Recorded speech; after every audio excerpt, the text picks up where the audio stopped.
What up, everybody? December of 2023 ended off on a pretty bad note. I haven't seen Aquaman yet. I am going to watch it. I just don't know when. But all the movies I saw in December were kind of, they're alright.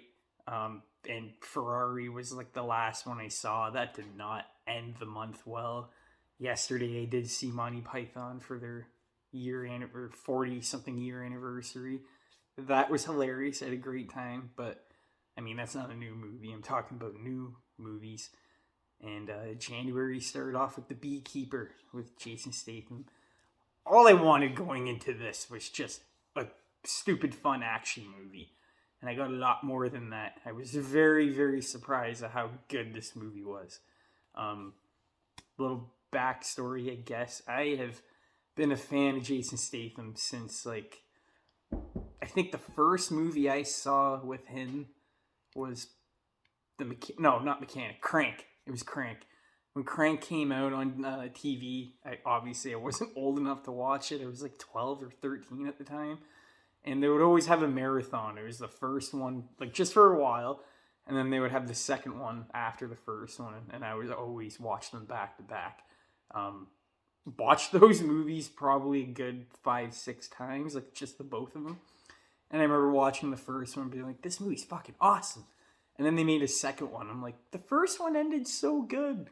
And the second one is good, but obviously not as good. The first one I ever saw in theaters was Parker. Absolutely love that movie. I saw The Mechanic with Ben Foster. Great movie.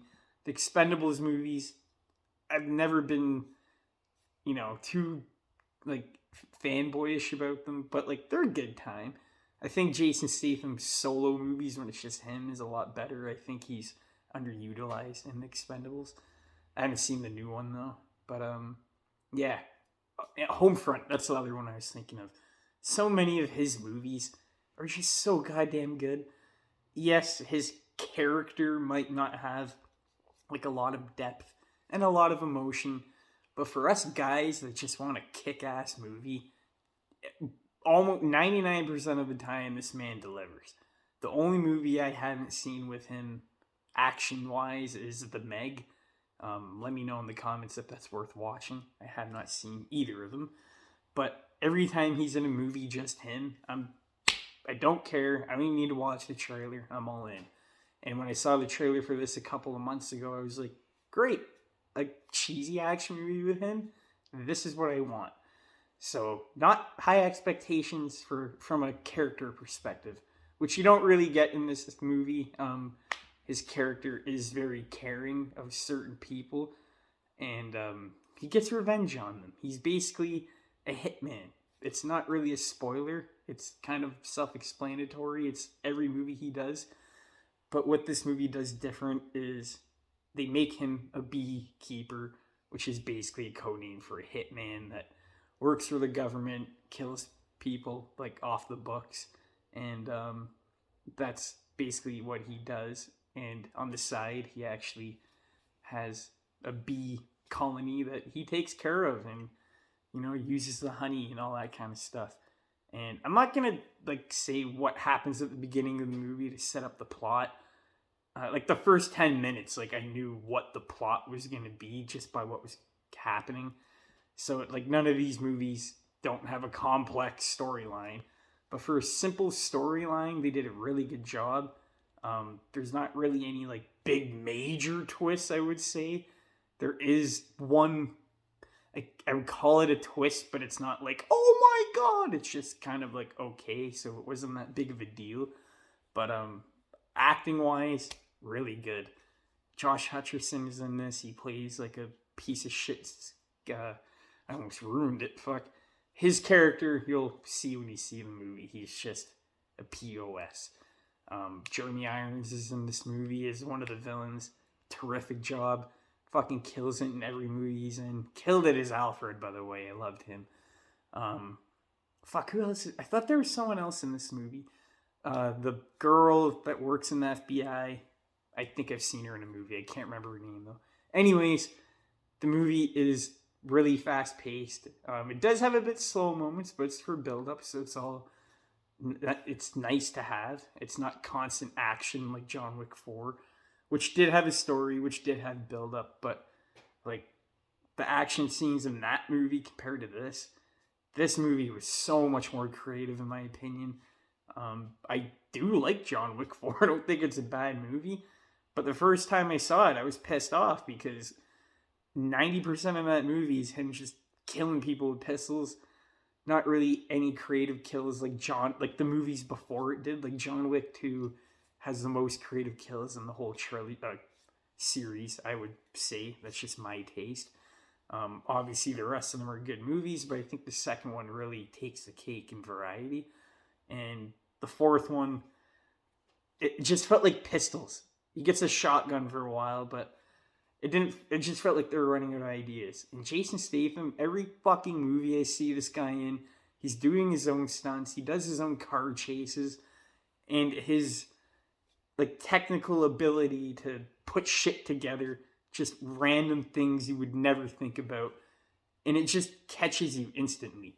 John Wick does it here and there, but like every movie that Jason Statham is in, he's not playing, well, he kind of is playing the same character. He's either someone like a hitman or he's a father that lost somebody. But he always finds a way to just make these new little gadgets that we've never seen before. I'm not going to say what he makes in this movie. I want to leave it up to you guys to see it for yourself. But overall, great story. Really good looking movie. The guy that directed Suicide Squad. Oh my god, I know his name and it's not coming to me. It'll come to me in a second. But the guy that made Suicide Squad directed this. Jason Statham produced it. Really nice shots, really good looking movie, really nice lighting. In the fight scenes, you can see everything that is going on. And that's the best part about this movie. Don't get me wrong, the acting, I liked every single character. The FBI agents got a little bit annoying. That was the only negative I had. We're kind of, like, when we go back to them, we're just playing catch up. Like, Jason Statham will do some crazy shit, and then the next scene, the FBI is, like, a step behind, and we gotta wait for them to figure it out. So it's kind of like, all right, like, we literally just saw what happened. Like, can we get on with this? But other than that, man, it's just a really good time. Obviously, the best part is the fight scenes. Boy, oh boy, it's really hard to talk about these without spoiling it. But I'll just say he gets very creative. Every fight scene is different from the last. Different weapons, different tactics. Sometimes it's stealth. And there is one fight scene near the end of the movie that he fights someone and the dude's on par with him. And I was like, yes! Been waiting for this the whole movie just for him to have the challenge. And it was great. Every single fight scene, every fight scene had its moment for me that just sticks in my head. And I remember every fight scene. I remember how he fought them, like what gadgets he made. It's just so cool to think about. All in all, very, very impressed by this movie. Very blown away of how they can keep doing these and still make it feel fresh, like we haven't seen it before.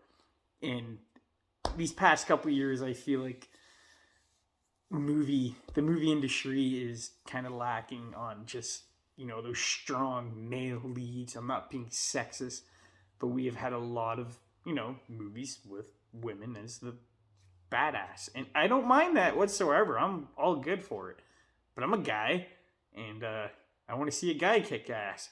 And sometimes, like, we did get John Wick 4 last year, but like it was very far in between, few in between, and this really helped. It just felt like, yes, this is what I would do. Spoiler alert, if you haven't seen the movie. This is what I would do if someone scammed me of $3 million.